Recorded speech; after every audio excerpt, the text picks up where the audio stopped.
Bonjour à tous, je suis Florence, énergéticienne et praticienne en hypnose transpersonnelle, qu'on appelle aussi hypnose spirituelle ou régressive, et je vous souhaite la bienvenue sur mon podcast Flow de l'âme.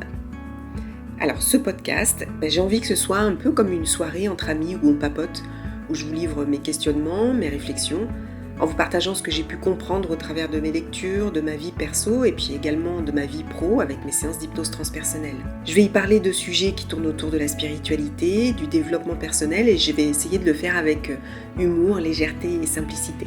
Alors si ça vous tente, prenez une bonne tasse de thé ou un petit verre de vin et c'est parti, papotons!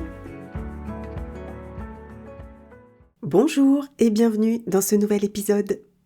Aujourd'hui, on va aborder un sujet qui est le commencement de tout, je dirais même ça commence par ça, à savoir le plan d'incarnation. Ce qui sous-entend bien évidemment la notion de réincarnation. Cette notion, on la retrouve dans des écrits depuis l'Antiquité et ce dans le monde entier. C'est pas nouveau, mais c'est à partir de la fin du 19e que cette notion de réincarnation va se populariser grâce à un mouvement très à la mode à l'époque, et qui l'est encore aujourd'hui, l'ésotérisme. Et l'un des premiers à avoir parlé de ce monde mystérieux, c'est Allan Kardec, le père du spiritisme en France, à travers ses travaux qu'il a retranscrits dans des livres dont le plus connu est Le Livre des Esprits. Je vous en ai déjà parlé d'ailleurs dans un autre épisode, mais vraiment, je vous le recommande si vous en êtes au début de votre éveil spirituel, entre guillemets. En tout cas, moi, c'est avec ce livre que j'ai commencé il y a quelques années maintenant, et c'est avec ce livre que, quand je l'ai eu fini, tout a pris sens. Tout ce que je sentais au fond de moi, tout se mettait en place. Alors avec des milliers de questions en plus, mais je savais que c'était ça, que tout ne s'arrêtait pas à notre mort, bien au contraire. La vie continue, encore et encore. Mais avant de se réincarner, on va se faire une petite feuille de route. Et là, c'est un sujet qui ne fait pas débat dans le monde spirituel, c'est plutôt unanime. Tout le monde s'accorde à dire que chaque âme qui s'incarne détermine, avant son incarnation, sa feuille de route, son plan d'incarnation. Avant de commencer, je vais faire un bref rappel de ce que j'ai expliqué en détail dans l'épisode D'où venons-nous ? Si vous ne l'avez pas écouté d'ailleurs, je vous invite à le faire. Sinon, je vous fais un court résumé parce que c'est important pour bien comprendre la suite. La source, la créatrice de tout, est amour. Pur amour. Amour inconditionnel. Elle l'est depuis toujours et pour toujours. Mais voilà, au bout d'un moment, elle a fini par s'ennuyer là-haut. Bah oui, elle est toute seule. Elle sait qu'elle est amour, mais bon, quand t'es tout seul, c'est pas génial, surtout quand c'est pour l'éternité. Moi, je me mets à sa place, au bout d'un moment, je me serais fait chier aussi, pardon, mais toute seule, là, personne à qui parler, au bout d'un moment, t'en peux plus, t'as envie de jouer. Parce que elle a beau savoir qu'elle est amour pur, mais elle aimerait bien connaître l'émotion qui va avec, la sensation. Et la seule solution, c'est d'expérimenter ce que n'est pas l'amour. Il paraîtrait même qu'elle a dit un jour « Je sais ce que je suis, je ne sais pas ce que je ne suis pas. » Bon, j'y étais pas, On me l'a dit, vrai ou pas, j'en sais rien. Mais ça, elle peut pas l'expérimenter toute seule. Et en plus, elle n'est qu'énergie. Alors elle s'est dit qu'elle allait se créer un monde avec des personnages qui pourraient jouer pour elle des tas de rôles différents et qui, par leur rôle, ressentiraient des émotions opposées à l'amour et dont le but ultime serait de se reconnecter au final à l'amour pur. Et comme ces personnages seraient reliés à elle en permanence, elle pourrait tout sentir. Elle saurait ce qu'est l'amour. Comme le plan lui a paru super bien, un jour, elle a décidé de se scinder en petites étincelles d'amour, des milliards et des milliards et des milliards. Et chacune de ces petites étincelles, c'est une part d'elle. Alors les étincelles, elles s'organisent comme des petites fourmis, elles se créent des univers, des planètes où elles pourront s'incarner, et puis des dimensions qui correspondront à leur évolution, à leur niveau de conscience, ces dimensions qu'on appelle aussi plan de conscience. Mais tout ça n'est qu'énergie. Et je sais que c'est compliqué pour nous humains de se l'imaginer parce qu'on a besoin de mettre des images, des représentations. Mais l'énergie, on la voit pas. Alors pour que ce soit plus facile, imaginez ces étincelles comme des sphères par exemple, ou des bulles, oui comme des petites bulles de savon. Imaginez des milliards et des milliards de petites bulles. C'est joli, non ? Ces petites bulles, pour pouvoir expérimenter, il va falloir qu'elles se densifient, qu'elles se matérialisent en quelque sorte. Pour l'instant, ce ne sont que des boules d'énergie, des petites consciences. Et elles vont d'abord commencer leur aventure dans le règne minéral. Alors, on ne s'incarne pas en pierre, je vous rassure. c'est juste notre énergie, notre vibration. Et puis ensuite, elles vont continuer dans le règne animal. Là, si vous voulez en savoir plus, je vous invite à regarder la conférence de Lulumineuse. Je vous mettrai le lien parce que je trouve que c'est super bien expliqué. Et une fois qu'ils ont fini de s'incarner dans le règne minéral, dans le règne animal, eh bien enfin, elles accèdent à l'incarnation humaine. Nous y voilà. Et là, elles vont se choisir une famille d'âmes. Alors là, je fais une pause sur les familles d'âmes. Parce que cette notion, en réalité, elle est assez récente. Et il y a plusieurs versions, il y a plusieurs écoles, et les deux plus connues sont celles de Diane Leblanc et Marie-Lise Labonté. Diane Leblanc, je ne vais pas trop m'attarder parce que, en fait, elle s'est inspirée pour créer ces familles d'âmes de concepts plutôt psychologiques tels que le triangle dramatique, le processus du deuil, les blessures, et puis aussi avec des concepts ésotériques comme la loi d'attraction, les chakras, etc. Pour elle, il y a 5 types de familles d'âmes, mais pour ma part, j'associe plus ces travaux à des travaux axés plutôt psy, comme l'ennéagramme par exemple. Pour Marie-Lise Labonté, son concept est spirituel, puisqu'elle dit qu'elle l'a reçu en canalisation. Mais pour ma part, et là je sais que je vais à l'encontre de ce que j'entends dans le monde de la spiritualité, je nuance quand même, parce que je trouve que c'est très conceptuel justement, et plutôt concept humain. Pour avoir lu son livre, je trouve néanmoins que c'est assez cohérent dans l'ensemble, même si j'adhère pas à tout. Pour elle, il y a 12 familles d'âmes. Les bâtisseurs, les guérisseurs, les passeurs d'âmes, les enseignants, etc. Je vais pas m'étendre dessus, j'en ferai sûrement un épisode. Mais c'est là où voilà, j'ai du mal quand même à transposer ce concept dans les différentes époques de l'incarnation humaine. Je donne un exemple d'une famille, on va dire les enseignants. Alors les enseignants, on les retrouve aujourd'hui évidemment dans le monde enseignant, et encore, c'est pas toujours le cas. C'est plutôt de dire, par exemple, quelqu'un qui transmet un savoir. J'ai du mal à concevoir l'homme de Néandertal, par exemple, dans la famille des enseignants. Qu'est-ce qu'il transmet ? Quel savoir il transmet ? Encore que, vous allez me dire, il peut enseigner la chasse. Mais bon, bref, passons. Pour ma part, et là je me rapproche beaucoup plus de ce que nous dit Lulumineuse que j'ai cité tout à l'heure et que j'adore, on choisit sa famille d'âmes en fonction de sa vibration. C'est-à-dire qu'elle conceptualise pas autant que Marie-Lise Labonté.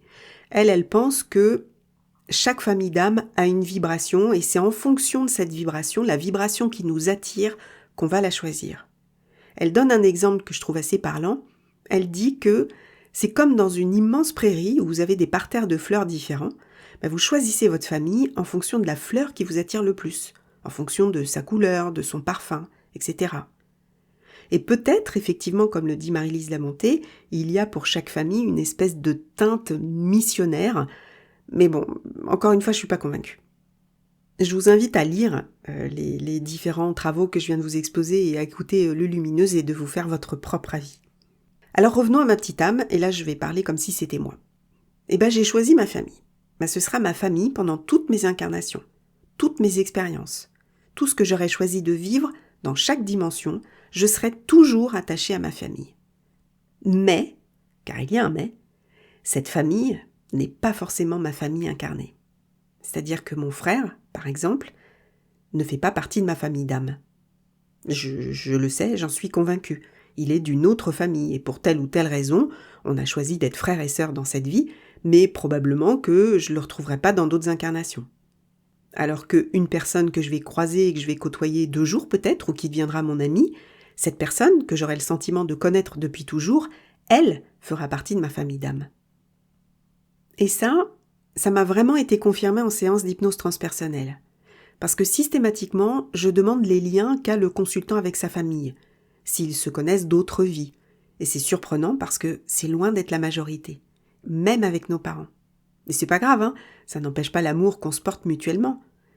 Mais observez ça, observez si vous avez l'impression d'être plus proche, voire fusionnel, avec des membres de votre famille qu'avec d'autres. Vous saurez.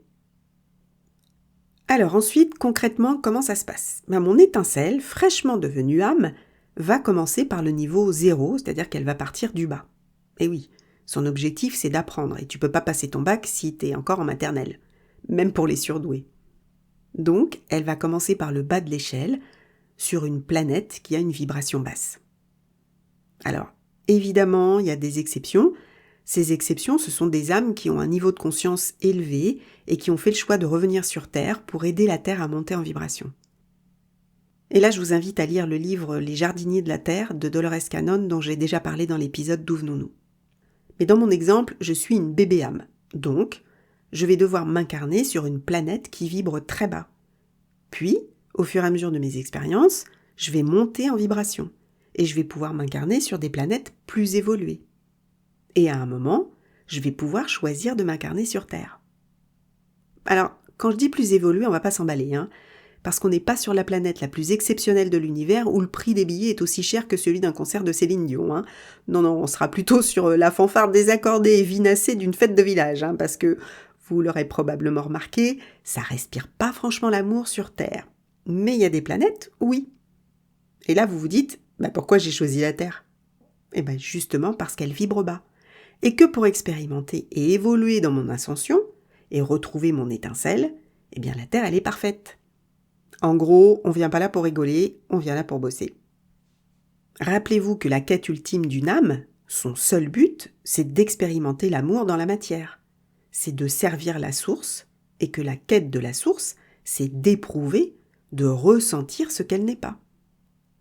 Alors, entre nous, et je vais pas le dire trop fort parce que j'ai peur qu'elle m'entende, mais je me demande si tout ça lui a pas un peu échappé quand même.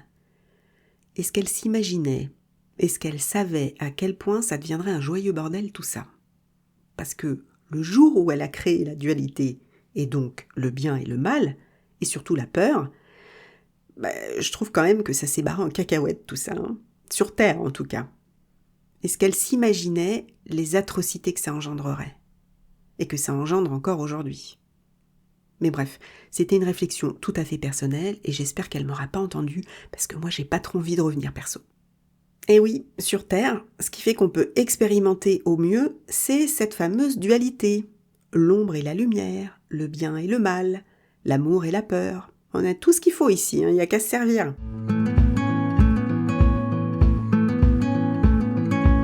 Pour en revenir à mon âme, je vais lui donner un prénom, ce sera plus facile, donc on va l'appeler Cécile. Ne me demandez pas pourquoi Cécile, j'en sais rien. Alors Cécile, elle a choisi de s'incarner sur Terre. On va dire qu'elle a déjà eu plusieurs incarnations. Dans l'une de ces incarnations, elle a été un homme colérique et violent envers ses enfants. Et puis dans une autre, elle était une femme et elle voulait être médecin, mais à l'époque les femmes qui travaillaient n'étaient pas bien vues, surtout dans le monde médical réservé aux hommes, et donc elle a abandonné son rêve pour se conformer à une vie de femme au foyer. Et puis encore, dans une autre vie où elle était un homme, elle avait une femme et un enfant, mais elle a préféré les quitter pour vivre sa passion de marin et parcourir le monde et a fini sa vie seule avec regret. Voilà, c'est déjà pas mal.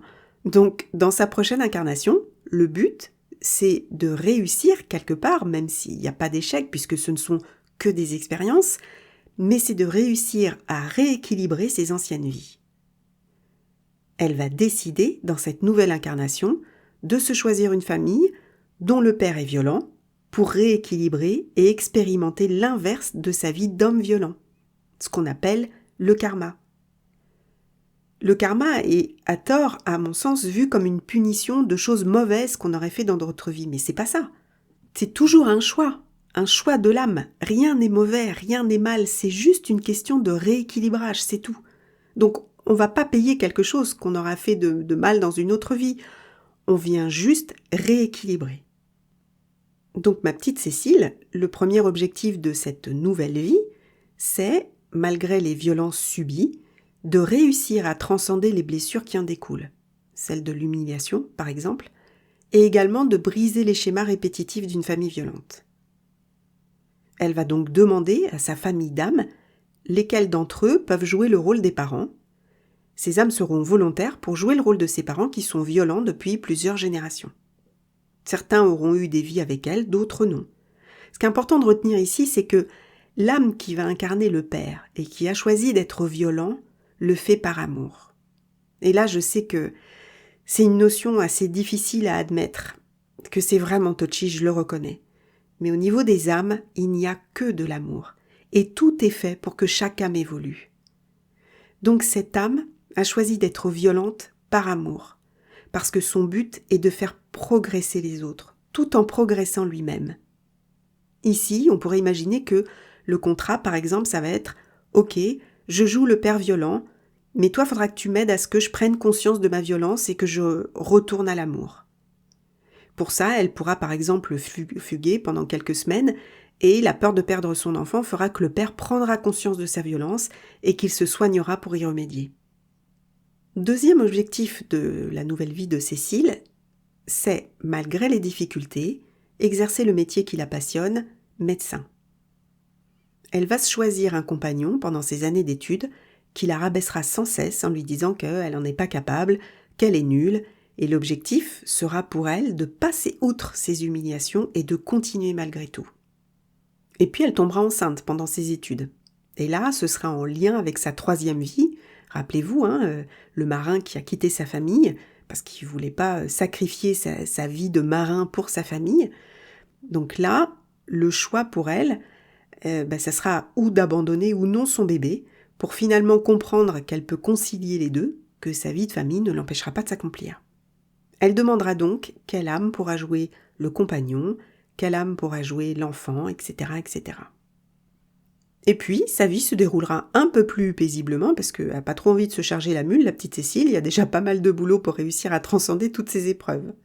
Elle se choisira un amoureux vers l'âge de 30 ans, ils se marièrent et eurent beaucoup d'enfants, etc., etc., etc., jusqu'à ce que sa mort, qu'elle choisira douce, vienne l'accueillir vers 80 ans. Et dans toute sa vie, non seulement elle se sera fixé des objectifs en lien avec ses anciennes vies, mais, et c'est je pense l'essentiel du but d'une incarnation, c'est de se reconnecter à l'amour. Et pas forcément l'amour pour les autres, non, c'est aussi l'amour de tout, de la vie, de sa vie. C'est de l'amour qu'elle met dans son métier, dans tout ce qu'elle fait au quotidien. Et c'est certainement l'objectif le plus difficile à atteindre, parce que regardons autour de nous, on a oublié tout ça. On a oublié de nous reconnecter à cet amour. Alors, pour nous en souvenir, on se met parfois des épreuves sur notre route, comme un accident par exemple, qui va nous faire prendre conscience justement que jusqu'à cet accident, on était passé complètement à côté de notre vie. Il y a des tas d'exemples de gens comme ça, qui avaient une vie, on va dire, centrée sur eux, et puis un tragique accident va complètement les transformer, et ils changeront totalement de cap pour s'engager dans des causes humanitaires par exemple. Et ils disent souvent d'ailleurs que malgré leur handicap, parce que là on parle de handicap par exemple, ils ne reviendraient pas en arrière, parce que ce handicap leur a ouvert les yeux.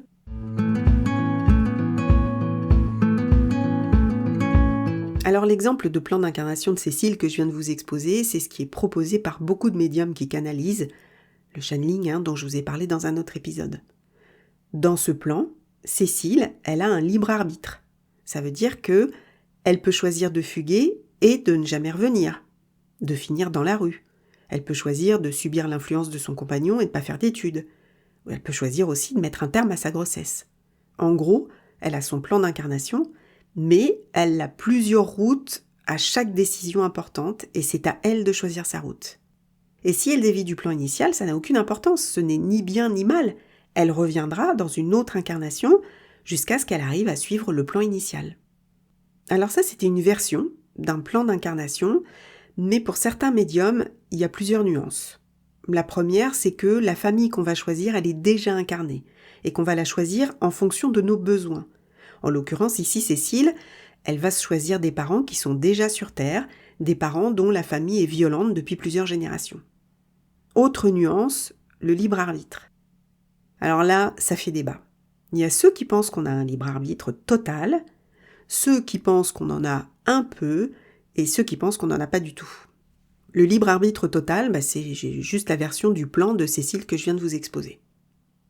Le libre arbitre partiel, c'est un peu plus subtil. Il y a une chose importante déjà qu'il faut avoir à l'esprit, c'est que chaque nuit, quand on dort, notre âme rejoint sa famille d'âmes et ses guides pour faire ce qu'on appelle une revue de jour. En gros, ça veut dire que Cécile, la nuit, elle va se prendre un petit café avec ses copains là-haut et ils vont ensemble réajuster ce qui doit l'être. Par exemple, si elle hésite trop sur le choix de sa grossesse, ils lui remettent un peu les pendules à l'heure en lui disant que « Non Cécile, tu dois garder ce petit ». Et quand elle se réveillera, elle sentira tellement d'amour pour ce petit qu'elle fera par hasard le choix de le garder. Et si jamais elle ne sent pas encore cette intuition, si jamais elle continue encore à hésiter, ses guides lui enverront des signes comme une vidéo d'une femme qui a réussi à concilier sa vie de femme et de famille, malgré ses 5 enfants. Ça, je sais pas si ça existe en vrai, mais bon. Ou alors, ils lui enverront une chanson qui parlera d'une femme qui a réussi à concilier les deux. Bref, des signes qui feront pencher sa décision du bon côté. C'est ce qu'on appelle les synchronicités. Je pense d'ailleurs que j'en ferai un épisode. Et enfin, il y a ceux qui pensent qu'il n'y a pas de libre arbitre. Généralement, ce sont des personnes qui ont fait des expériences, qui les ont amenés dans un état de conscience modifié, qui leur a donné accès à tout. En gros, dans cet état, ils étaient au milieu de la source et ils ont eu accès au passé, au présent, au futur. Ils ont ressenti que tout se passait en même temps. Ils ont pu aussi comprendre que nous ne sommes qu'un, que nous sommes la source.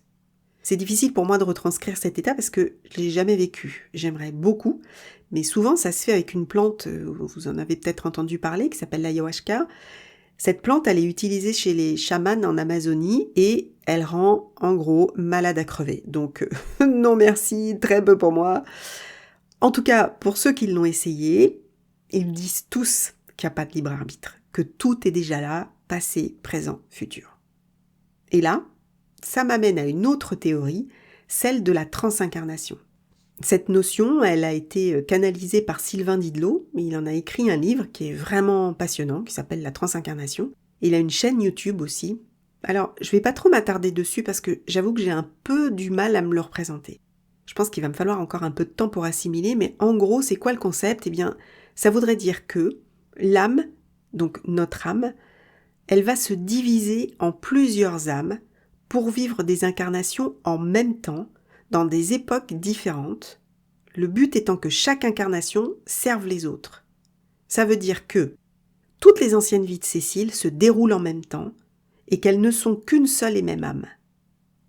En fait, c'est ce concept-là que j'ai du mal à comprendre, c'est le fait que ce soit la même âme. Parce qu'en soi, que nos vies se déroulent en même temps, ça, je peux le concevoir. Parce que l'élément important à prendre en compte, c'est la notion du temps. Et oui, le temps tel qu'il existe sur Terre, dans notre dimension, c'est-à-dire linéaire, n'est pas le même dans l'univers. Ça veut dire qu'en définitive, oui, on vit toutes nos vies à peu près en même temps. Donc effectivement, si on accepte ça, enfin si on arrive à comprendre ça, on peut se dire que toutes les vies de Cécile se déroulent en même temps et qu'elles ne sont qu'une même âme. Mais bon, c'est compliqué quand même. Mais là, je vais vous raconter une expérience que j'ai vécue avec une consultante en séance d'hypnose transpersonnelle. Et ce qui est fou, c'est que cette séance, elle est venue au moment où, justement, je me disais que si nos vies se déroulaient en même temps, pourquoi, quand on explore les vies antérieures d'un consultant, il y a toujours une mort ? Eh oui, si ça se passe tout de suite, admettons que je vive une vie là, au Moyen-Âge, je suis peut-être pas encore morte dans cette vie. Alors, pourquoi les vies qu'on explore ont toujours une fin ? Ça voudrait dire que ça s'est déjà passé. Alors, néanmoins, je sais par expérience aussi que ce qu'on va explorer en séance d'hypnose doit avoir un intérêt pour le consultant. En gros, on lui montre une vie entière parce qu'il y a une leçon derrière à en tirer. Donc bon, j'ai déjà la réponse à ma question, mais enfin, j'y pense quand même. Et ce jour-là, on explore la vie d'une consultante. Elle est une femme, dans une époque qui ressemble d'ailleurs à la nôtre. On explore des passages importants de sa vie, et je lui demande, comme à chaque fois, d'aller au dernier jour de la vie de cet être, et là, elle me dit que non, c'est pas possible, que sa vie n'est pas finie. Alors là, je suis stupéfaite, parce que ça vient répondre exactement à la question que je me posais.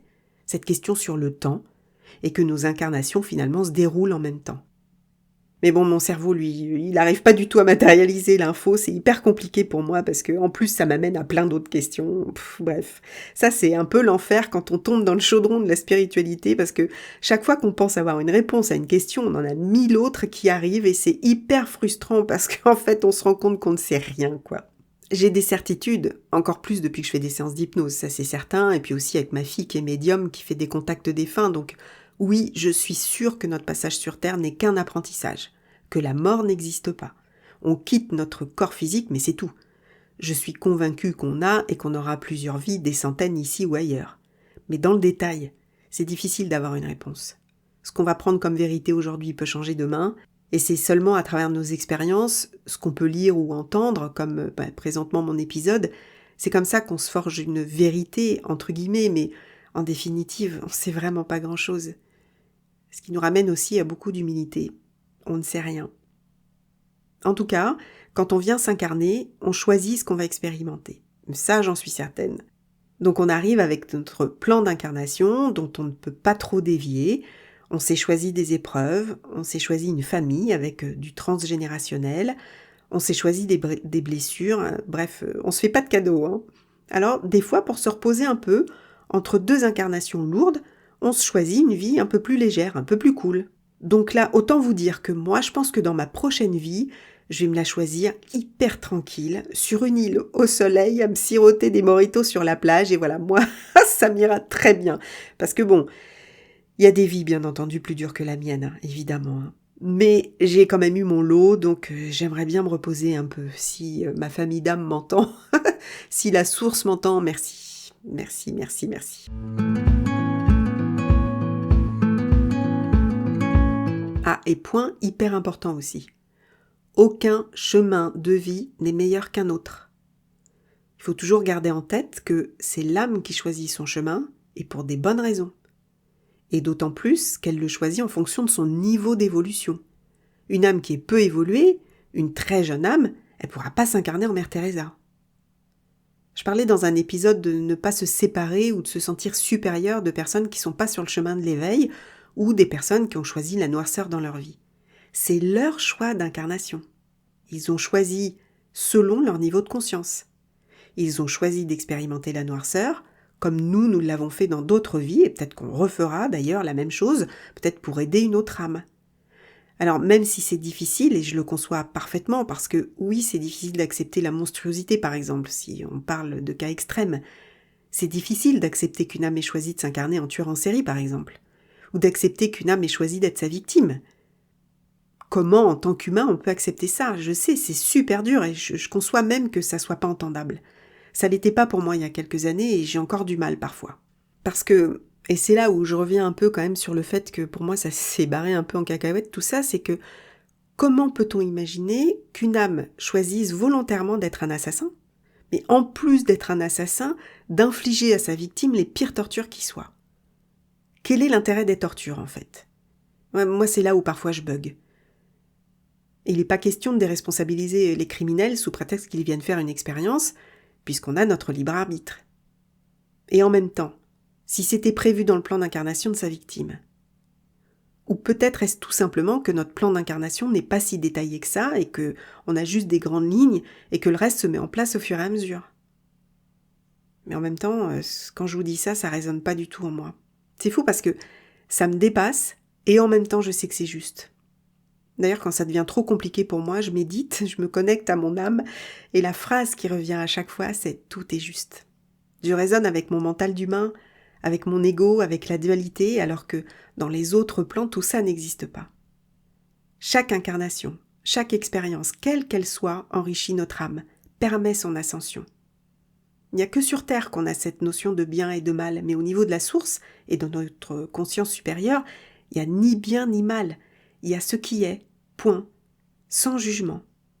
On vient faire l'apprentissage de l'amour par l'épreuve, et on le fait aussi bien dans la noirceur que dans la lumière. Et quoi qu'on fasse, on est toujours entouré d'amour de notre famille d'âmes, de nos guides et de la source. Tout est juste.